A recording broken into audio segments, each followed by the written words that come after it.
Monsieur le Président, ma question s'adresse à Monsieur le ministre de l'Intérieur. Le gouvernement, le 15 janvier dernier, vient de donner les statistiques 2018 de la politique migratoire. Tous les chiffres, sans exception, sont en hausse, sauf un, celui du traitement de l'immigration irrégulière. L'immigration régulière est à plus de 255 000 personnes pour 2018. La demande d'asile est en augmentation de 22% en 2018 par rapport à 2017. Et le taux de renvoi dans les pays d'origine des gens en situation irrégulière est assez petit, assez faible, moins de 10% en tous les cas pour cette année 2018. Le gouvernement nous dit que tout va bien puisque pour le budget 2019 ne prévoit pas d'augmentation particulière, singulièrement pour le traitement de l'asile, mais également pour le traitement de l'immigration irrégulière. Le président de la République vient de dire qu'il souhaitait mettre dans le débat l'immigration et singulièrement reprendre une idée du Sénat qui est celle des quotas annuels que nous défendons depuis des années dans cet hémicycle. Monsieur le ministre de l'Intérieur, comment comptez-vous aborder cette année 2019 qui s'annonce en matière de politique migratoire bien au-delà de toutes vos espérances qui plaident pour la stabilité, mais sans doute pour tout le contraire? Merci.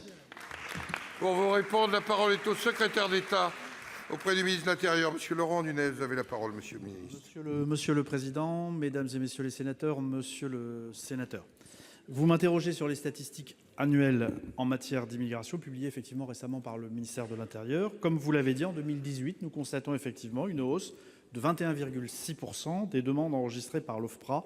Et cette hausse est notamment due aux flux, ce qu'on appelle les flux secondaires.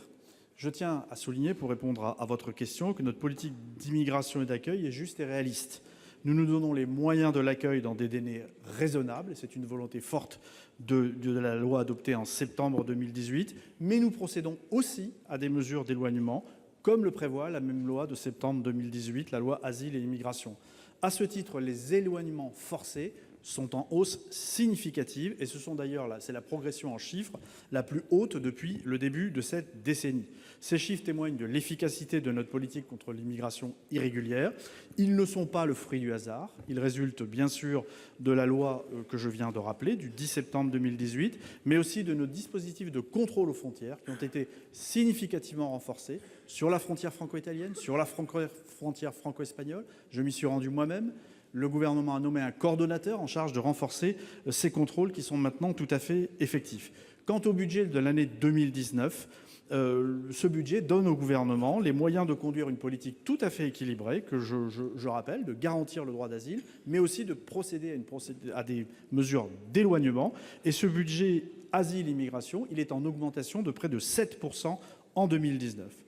Il nous faut cependant reconnaître et écouter l'inquiétude de nos concitoyens, une inquiétude qui s'est manifestée avec une virulence particulière à propos du pacte de Marrakech. C'est la raison pour laquelle, monsieur le sénateur, que le gouvernement a choisi que les problématiques de l'immigration soient abordées dans le grand débat qui va se tenir dans les semaines qui viennent. Et ces échanges se tiendront notamment au regard donc de la thématique sur le débat démocratique et la citoyenneté. Je vous remercie. Monsieur Buffet. Oui, monsieur le ministre, je ne partage pas votre optimisme. Depuis de nombreuses années dans cette maison, nous défendons une autre politique migratoire. La première, c'est celle d'accueillir moins, mais d'accueillir mieux, et beaucoup mieux que ce qui est fait jusqu'à maintenant. La seconde, c'est effectivement de traiter l'asile dans de bons délais, mais de traiter surtout les déboutés du droit d'asile. Or, aujourd'hui, deux événements vont en faire jour. L'augmentation de la demande d'asile sera réelle en 2019, elle sera même plus importante peut-être que cette année. Et le traitement de l'immigration irrégulière, en réalité, vous avez beaucoup plus d'obligations de quitter le territoire national qui ont été prononcées, donc le niveau d'exécution reste faible, quoi que vous en disiez, et que pour l'instant, nous avons proposé des solutions, nous, au Sénat. Je souhaite que le président de la République et l'exécutif prennent en compte ces propositions, singulièrement sur la notion de quotas et de débat annuel, mais également sur la notion de visa en contrepartie de laissez-passer consulaires accordés par les pays sources. Merci.